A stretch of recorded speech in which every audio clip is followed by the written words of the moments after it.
I'm Laura Bonnell, and this is the Living with Cystic Fibrosis podcast coming to you from Detroit. Please subscribe and even rate and comment on our podcasts when it moves you. I learn something new with every podcast, and I'm always inspired by the people that are showcased here. We don't give medical advice. You need to connect with your doctor for that. I hope that this Living with Cystic Fibrosis podcast educates you and sparks some volunteering or advocacy. The CF community needs people like you. Thanks to our sponsors, Viatris and Vertex, for their support.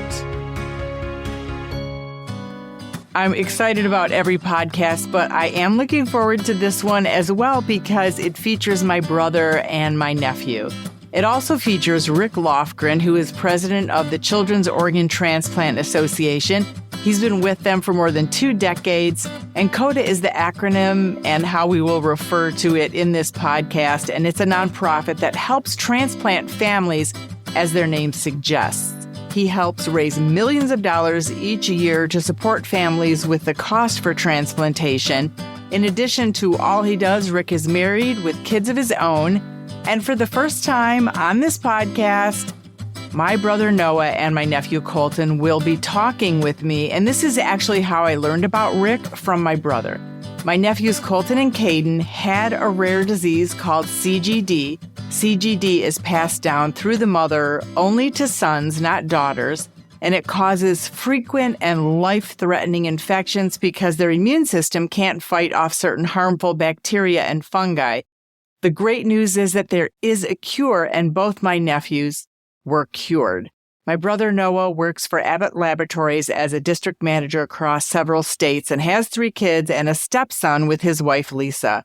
My nephew Colton is a patient care coordinator at a specialty pharmacy in Detroit. And as a reminder, it is always so good to share information because after my brother told me about COTA, I connected with Rick, and he has helped with so many people who have come to the Bonnell Foundation for financial assistance. He has helped them further, and we are great partners, COTA and the Bonnell Foundation, as we continue to help more people in the community. And then just one last thing before we get started. I forgot to mention my brother's last name in the introduction. It's Noah Teicher. He's my brother. Colton Teicher is my nephew. I just wanted to put that out there before we got started.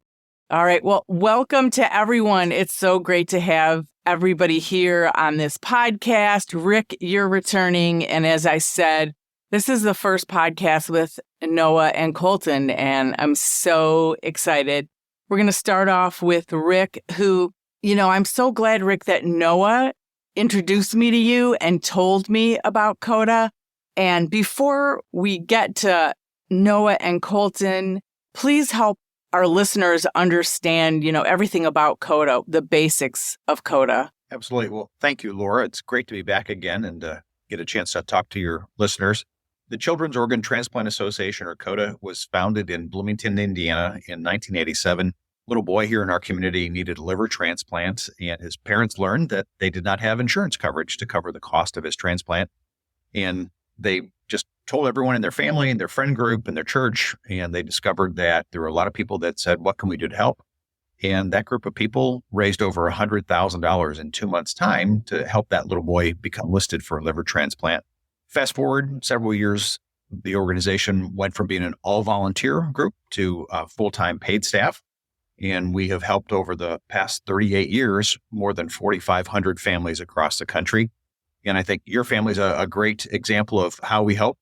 And we'll talk a little bit more, I think, today about what are those things that we do specifically to help transplant patients. But on a big picture standpoint, we help patients with co-payments and deductibles. We help with transportation and lodging. But the biggest thing that we pay for is household expenses. So while someone's at transplant, we want to not only take care of their housing there, we also want to make sure that they have a home to return to once the transplants take place and they get back on their feet again. The money that we raise is available for a patient's lifetime. And so we know that patients will have expenses not only just the year of the transplant, but every year after that. I joke, my wife had both of her knees replaced, and our out-of-pocket cost that year was $3,500. That was all it cost us. For transplant families, if you have a $3,500 out-of-pocket cost annually, that's every year from here until eternity. So it's a big nut to cover, and most people don't think about what happens further down the road. They're just thinking about, what do I need to get my patient, my child, my spouse back home again? And that's where we come into play, is to make sure that those costs don't overwhelm families from a long-term standpoint. And we are going to get to how this connects to all the cystic fibrosis patients that you've helped. But I wanted to have Colton talk about his COTA journey. And that is, of course, the acronym that we'll keep using throughout this, the Children's Organ Transplant Association, but we always refer to it as COTA. And Colton, you're the one who started investigating this for yourself, right? Yeah. So I was trying to figure out ways to help pay for the expenses of my bone marrow transplant for the chronic granulomatous disease that I have had. So I was essentially just sending emails to foundations and came across the CGD Association of America. And the woman who runs that organization pointed me towards Rick, and I was able to speak with Rick, and, he basically gave me the rundown. And after that, and talking with my dad and my family, we had decided to go with COTA. And Noah, what did this mean to you as a parent and as a family that there was this assistance out there? Yeah, it's a really great and important question. But first, let me back up, because Colton simplified the process that he went through. I mean, he was misdiagnosed till he was 21. Once it was discovered what he had and what we needed to do, he kicked into research mode for both a funding foundation like COTA and for the proper facility to go to have his procedure done. He did intensive research and got on the phone with Rick, and then got me on the phone with Rick, and we grilled Rick because I was not familiar with who COTA was. So Rick and his staff, I mean, it's almost hard for me to talk about because of how much help we were given. And I get it. My brother. I get it. And Rick, I know you see this emotion all the time, and it brings tears to my eyes too, because this is so important that there is financial assistance to people. It can wipe people out financially. And we're going to talk more about how it's helped our CF patients, but I want to get back to Noah. But I don't think people realize that while you may have a mortgage in one state, you might need rent in another state while you're getting that transplant. And that's exactly the case with Colton and Caden, because both my nephews had, which is so lovely to say that they had, this rare disease. So thanks for sharing that emotion, Noah. I always say this because it's important to point out, when men get emotional about things, it's really important to allow it and to let other men feel it. I think I've told you this before. It's hard for, my husband, Joe, to get emotional sometimes about all we've been through with CF. So I think it's really important to share that emotion. So if you wanted to finish up with, what you were talking about, but again, it's so important. And it lets everyone know the post-traumatic stress that you've been through and are still feeling, and the emotion. It's so much. Well, any procedure is a big procedure. And, having COTA really had our back, and they're so organized and so helpful. It took the weight off of us with regards to how we were going to raise the funds to assist Colton and how we were going to be supported throughout the process. So it was, the reason I get so emotional is because I think without it, there would have been it would have been much higher stress, right? So, Colton did a lot. We really grilled COTA in a nice way, right? And they responded very professionally and very kindly to our questions. And they answered everything we needed to hear. And then we made a decision based on the facts. And for both kids, COTA exceeded our expectations, both from what they had told us they can do, from how they treated us, how they responded to us. It was really, incredibly impactful.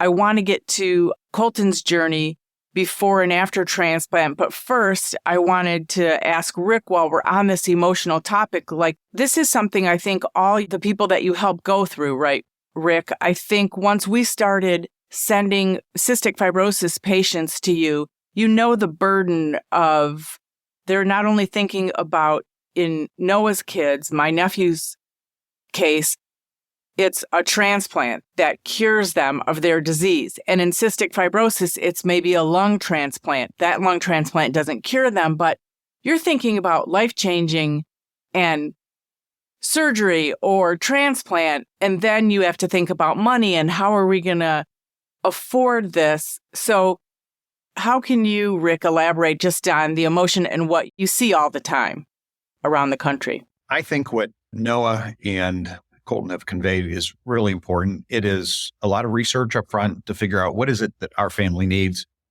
It's vetting that organization or the organization you're looking at, and then coming up with what's the best plan for your family.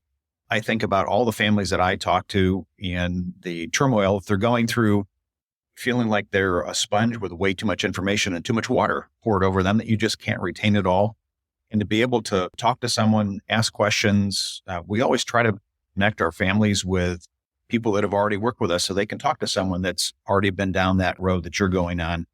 And I think whether it's CGG or if it's CF, I think there are a lot of cases where there's a lot of commonalities in the different types of transplants, even though it's a different organ, bone marrow versus a solid organ. But the journey is very similar. You're leaving home, your support networks back wherever home is, and you're going to some place that's very foreign. Sometimes you're living in a Ronald McDonald house or an apartment, and it just is completely foreign to everything that you're used to. And coming home from a long day of being in the hospital for 12 or 14 hours, you're just beat. And having the ability to just sit back and say, I don't have to worry about the financial part of this. Someone else has that. My volunteer team, my family, my friends are going to help me with this. And really just focus on your patient and making sure for patients like Colton, you can focus on your own health and getting back to full strength. I think that's that peace of mind that we really provide all of our families. And I love that Noah said we had their backs. That really makes me feel like we're doing our job well. In 4,400 families that we've already worked with the past 38 years, I feel like we've done that for everyone. And it's awfully nice to hear we've done that with your family. I want to make sure that everyone knows that COTA is a nonprofit. So unlike other fundraising entities that there are out there where people may think, oh, I'm just going to start a fundraiser, it's not a nonprofit. So that means and by you, I mean anyone who does this fundraising has to pay taxes. When you do it through COTA, and that's why the Bonnell Foundation is sending people who are waiting for a transplant, when you raise all those funds, you're not paying taxes on that money because COTA is a nonprofit. They're getting financial assistance from the Bonnell Foundation too, who is obviously a nonprofit. So I think that's really important. And one of the differences when I send people to Rick and say, hey, you got to check out COTA because you will get this money forever. It's your money. I was going to echo what Rick had said. I think the step further is that of all the things you have to think about and worry about, this is one of those things you don't have to think about. You don't have to stress about. The reimbursement process is relatively easy. Understanding what's allowable and what's not, as simple as an email or a phone call. And I tend to use the phone so I can have a dynamic conversation. And they've always been able to steer me in the right direction, whether it's prior to doing something that is reimbursable or not, or post when I'm requesting reimbursement. It's just one of those things. Like you had said, there's other good fundraising venues, but in this particular instance where it's a transplant, it is a perfect match, if you ask me. It really is. And, between both boys, collectively, I've been doing this close to 5 years. So almost three for Colton and close to 2 for Caden. And it is never something I have to think twice about or stress about. So. And two, I think that people need to remember, people who've had transplants, they know this, but I have adult CF patients who have full-time jobs and now they're the patient and now maybe the job's on hold or they're thankfully some of the good things that came out of the pandemic is people can work remotely. So they can go from state to state. But Noah, your job, you had to adjust it all, right? So you've got to think about the parent's job and the spouse's job. And Colton's old enough to have his own job. So there's all of these different aspects that come into play, and going back and forth to see the rest of your family members. I mean, you don't have just one child, you have 3 and a stepson. So there's a lot of moving parts, and everybody is so much more than just with the parent and the patient. There's so much more. So there's a lot at play. And Colton, I wanted to get back to you to talk about your journey before your transplant and then after. Yeah, so my dad did touch on it a little bit earlier. I'd also like to add with COTA, one big draw to me was that in addition to the funds not being taxed, you also won't lose any government assistance, which was really important to me going into transplant, since it's not income, which is why you would get taxed on some of the other organizations. You will not lose Medicaid or anything like that if that's something that you have. Really important point. Yeah, big plus. But yeah, so my journey before transplant, I guess I can start. I have been, relatively sick for most of my life, on and off, having good years and bad years. But things sort of started to escalate maybe around high school. I was getting sick a lot, getting hospitalized a lot, not quite knowing what the cause was. They thought that I had lupus for a long time. And as my dad mentioned, I was pretty much misdiagnosed until I was 20. And, it just so happened. They basically told me that this disease was too rare for me to have, actually, the doctors. And so they didn't want to test me for it, which is wild because it was just a blood test. It was a simple blood test. And eventually, a doctor agreed to do the blood test, and it came back that I did have chronic granulomatous disease, which, if you're not familiar, is a disease that affects your ability to fight basically bacteria and fungus. So it causes long hospitalizations with the requirement for antibiotics and things like that. It can really mess your world up. But I got the diagnosis, and I was referred over to the NIH, the National Institutes of Health, which is where they're sort of the experts there for CGD.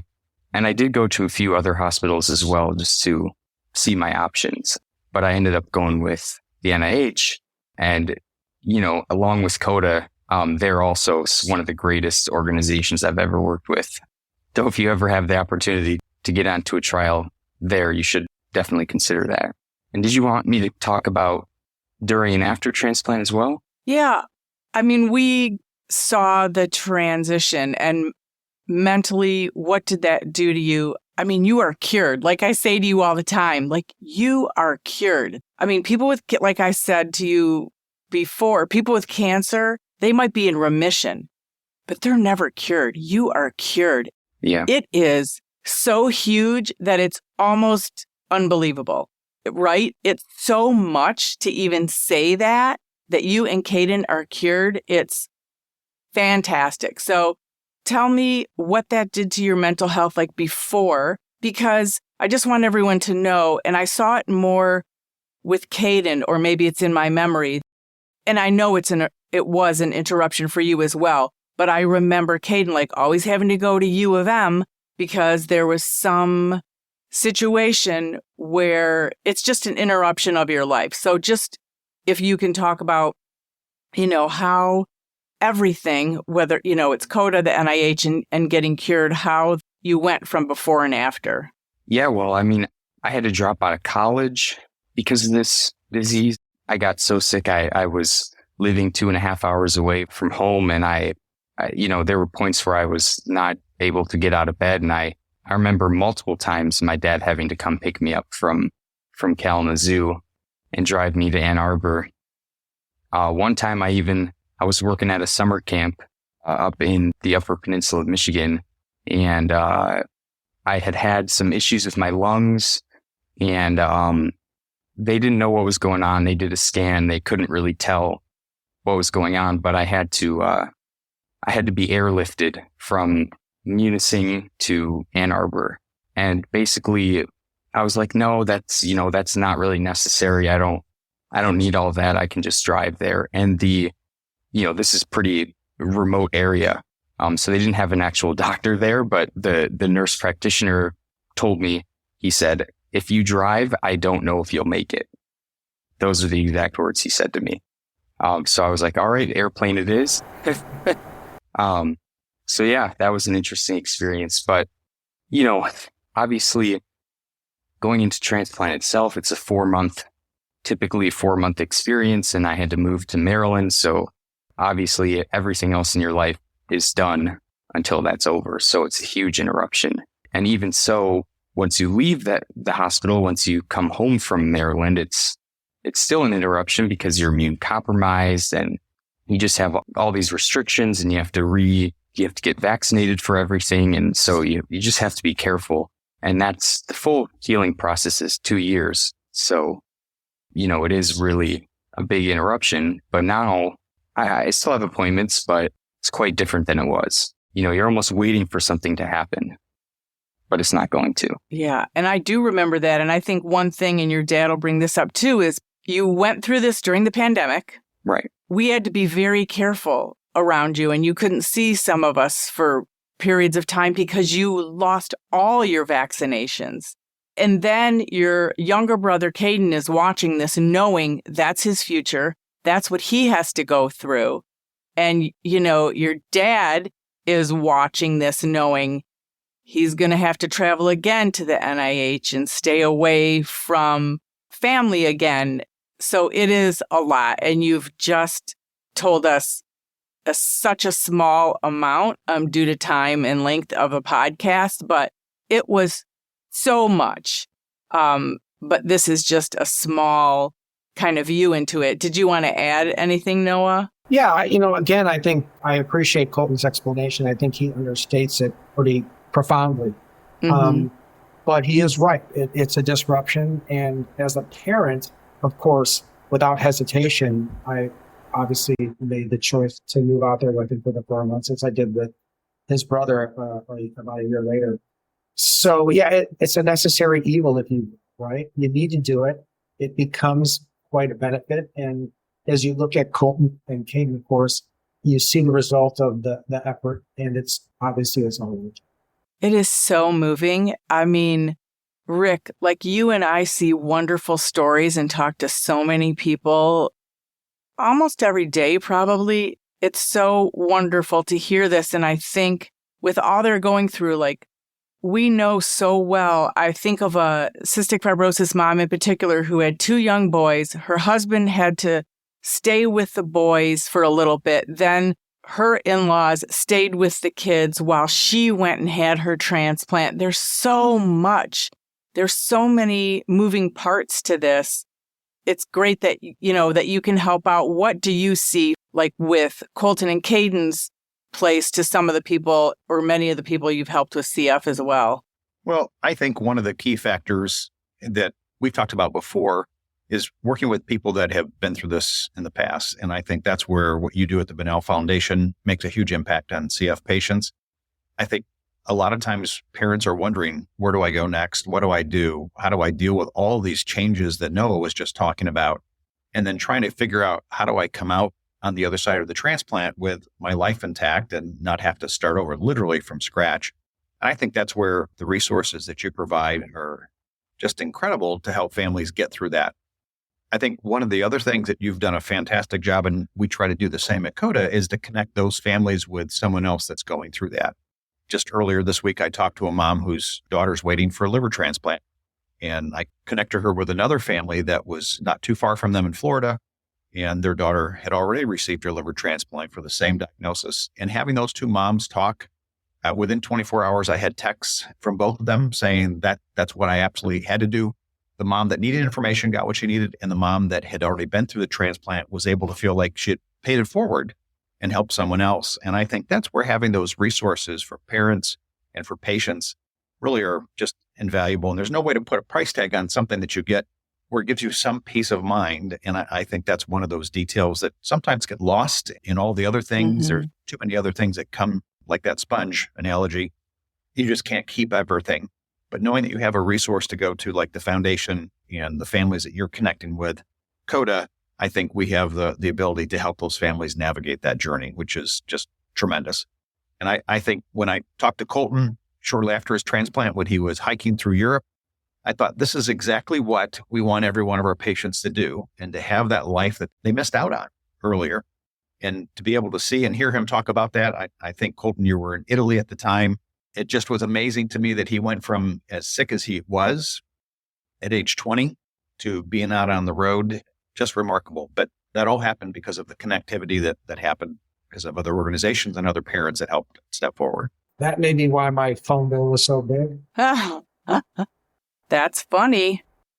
But yeah, I think the communication stuff is so key. Noah always has really been good, like connecting me with COTA. And prior to that, even, hey, I know this person, or I saw something in a magazine. I think that's so important for everyone. We actually just started a mentoring program, so more experienced CF patients can give non-medical advice to new parents who are just coming into the CF world. And so much has changed, but the parenting stuff stays the same. So that is really important. And that's one of the things I talked with Colton about. I'm like, you have this incredible story. You can help people who are newly diagnosed with CGD. And Colton, I just have to tell you, I quickly Googled CGD before we got on this podcast, and it doesn't say there's a cure for it. It doesn't say anything. The information I saw doesn't talk about a cure. So when you're reaching out to somebody with CGD or a parent who is super scared for their child, and you can say, well, I'm cured. Like, a parent will just collapse into tears. Hearing this information from you and your journey, I think it's so important that you share your story. And you're so good at telling your story. Every time we've talked, you eloquently talk about what you've been through, just like you are on this podcast.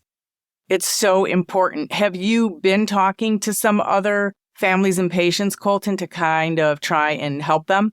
Oh, yeah. I talk with a decent amount of people. There have been people who helped me prior to my transplant. And actually, like, CGD is so rare that, like, I had never met another person that had this disease until I went to the NIH and had to find somebody basically to talk to.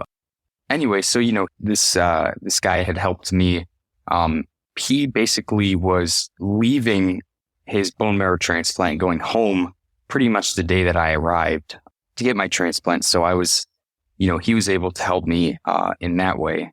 But since then, I have a few people who have reached out to me, and I've done some other podcasts and given my number and information. And I'm happy to talk to anybody who may have any questions, in regards to this podcast. But I am in pretty consistent contact with a woman from California and her son, who just had a successful CGD bone marrow transplant. And another weird situation where I just happened to be at the NIH and they happened to be there as well. And so I was able to meet them, and it was great. And we keep in touch. And I actually might be seeing them again in September when I go back for my 3-year post-transplant. So it's something that I really enjoy doing, is, sort of paying it forward.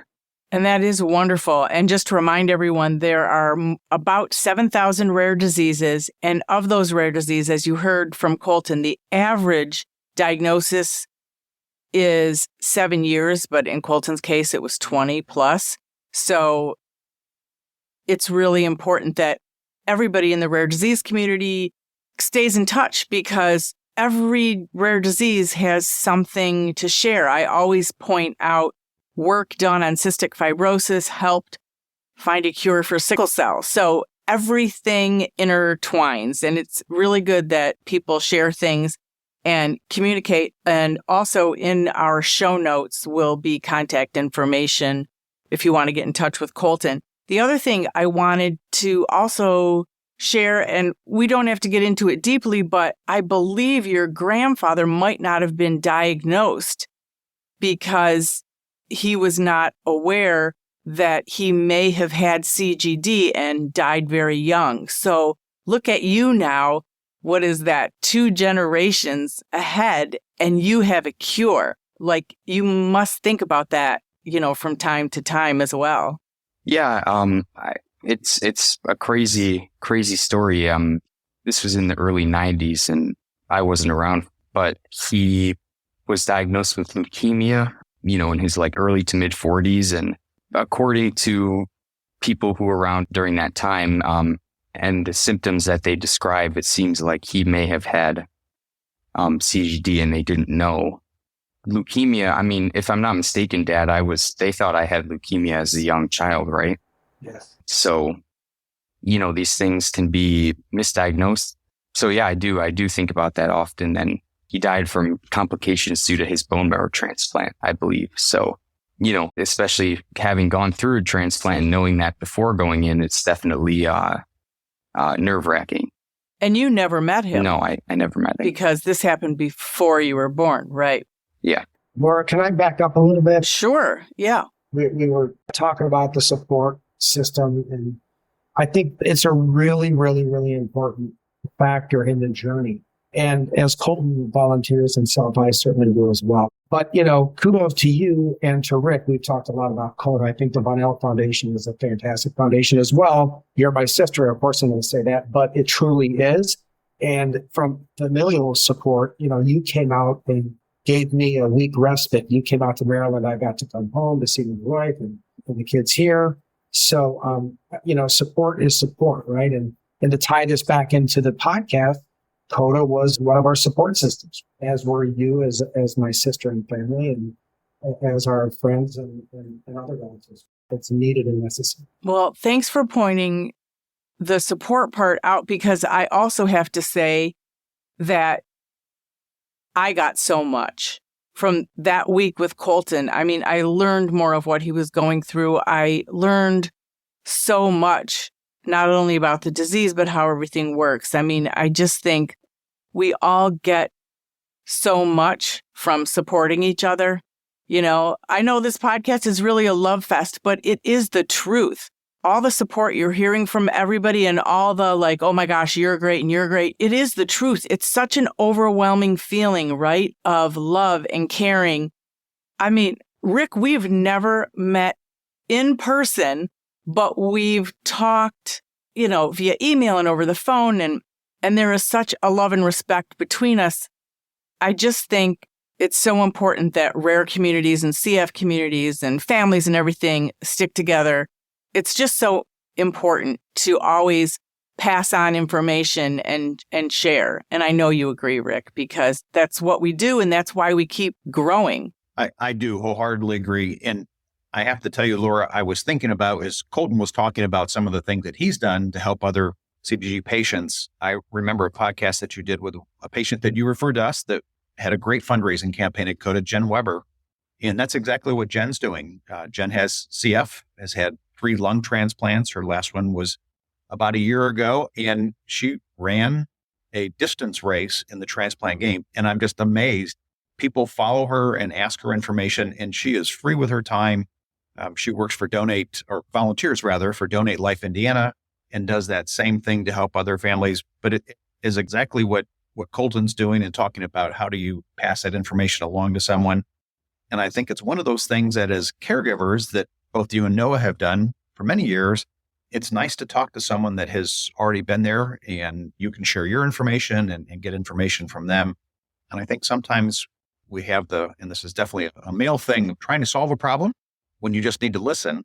And I think what you all have done for each other is, as you've listened, and you also come up with recommendations to help solve the problem. And that's how we connect it. I just think that sometimes we look past the things that are right in front of us, and the opportunity to help others is an easy thing for us to do. It's just a matter of making the time and making it a priority. And you clearly have done that with the foundation. Well, thank you. And I also think about if Noah hadn't shared that with me and all those people that I wouldn't have been able to refer to you, even after we helped them, or if Colton had just kept quiet and didn't talk to anyone else. Like that information, that wealth of information he has, he wouldn't have helped other people. So it's so important. And Jen Weber, who you mentioned, to be open with her struggles and all the other people that have been open with their struggles. I know some people feel shame and some people feel like, well, I should be able to afford my renter mortgage or rent somewhere else. And I should be able to do this. And I don't want to ask for help. And, it's so important to say it's out there. You don't have to carry this burden by yourself because it's not just finances. It's like Noah said, it's the support in all directions. It's not just about money. And can I add one of the things that has impressed me, and Colton, I should have told you ahead of time, but Colton led the volunteer effort for Caden's fundraising campaign at COTA and helped raise more than $25,000. So he not only offered help and advice to other people, he actually stepped up and did that for his brother. I just look at that and think, that's the true definition of brotherly love. And he did it in spades. So congratulations on that. You just did an incredible job. Thank you. Yeah. And I'm so glad you pointed that out because I forgot about that too and did know that. So yay, Colton. And Noah, update us on Caden, how Caden's doing and how his recovery is going. He's doing fantastic. I mean, he really followed in Colton's footsteps and really from the very, very beginning because Caden was unsure. He was a little less, his disease presented a little less dramatic than Colton's did, or a lot less, I should say. But it was escalating. And Caden was at the mindset that I'm not sure I'm going to go through the transplant. I'm just not sure. But watching Colton go through it and watching him recover and emerge from the procedure, Caden, made the easy choice and the right choice of doing it. He's doing great. He's about 18 months post-transplant. He, too, spent some time, about 6 weeks, traveling through Europe once he was cleared for international travel. He works basically full-time at a local restaurant, and he's doing fantastic. He looks great. They both have some big head of hair, and they're great. And I do love the hair.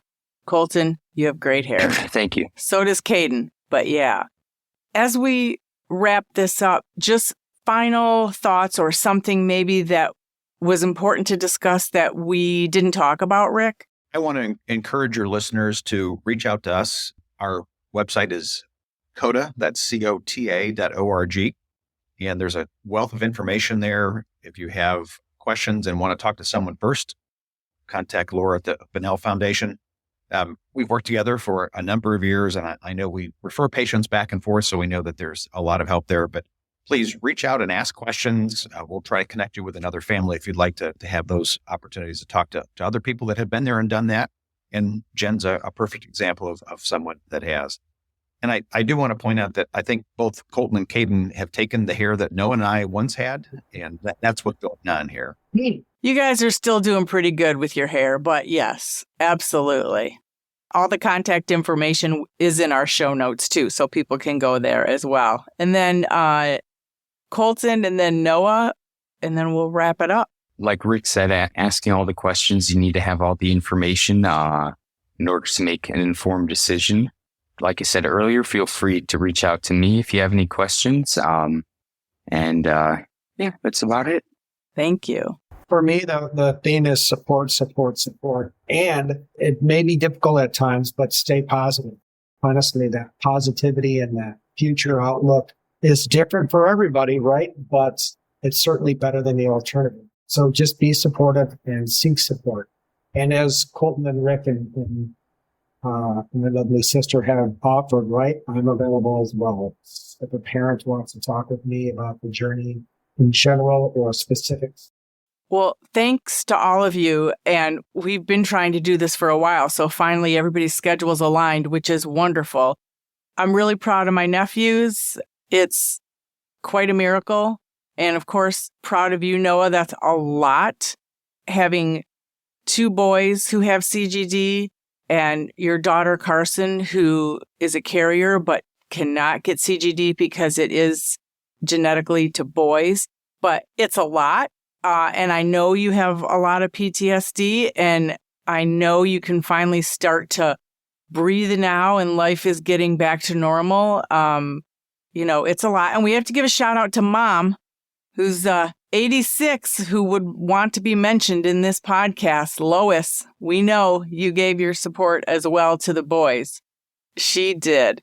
So thanks to everyone. Rick, thank you so much. And I'm glad to have a relationship with you and work so well together that we just keep that information going for people who need both the Bonnell Foundation and COTA. It's really great. And we're just glad you're in our community. We wish we didn't have rare diseases, but it's the reality we live in, right? That's it. And it's good for patients and families that we exist to make sure that we can help them on their journeys. Thank you all. The original music in this podcast is performed by Kevin Allen. It's not complicated. Who happens to have cystic fibrosis. We all got our worries and fears. I know it's got you frustrated, but loving you is so alright. This has been the Living with Cystic Fibrosis podcast. For more information and to learn more about the Bonnell Foundation, visit our website at thebonnellfoundation.org. That's the BONNELL Foundation.org. This podcast was sponsored by Vertex Pharmaceutical, The Science of Possibility, and Viatris. It was produced by Jag and Detroit Podcasts. Follow our show in Apple Podcasts, Spotify, or wherever you're listening right now.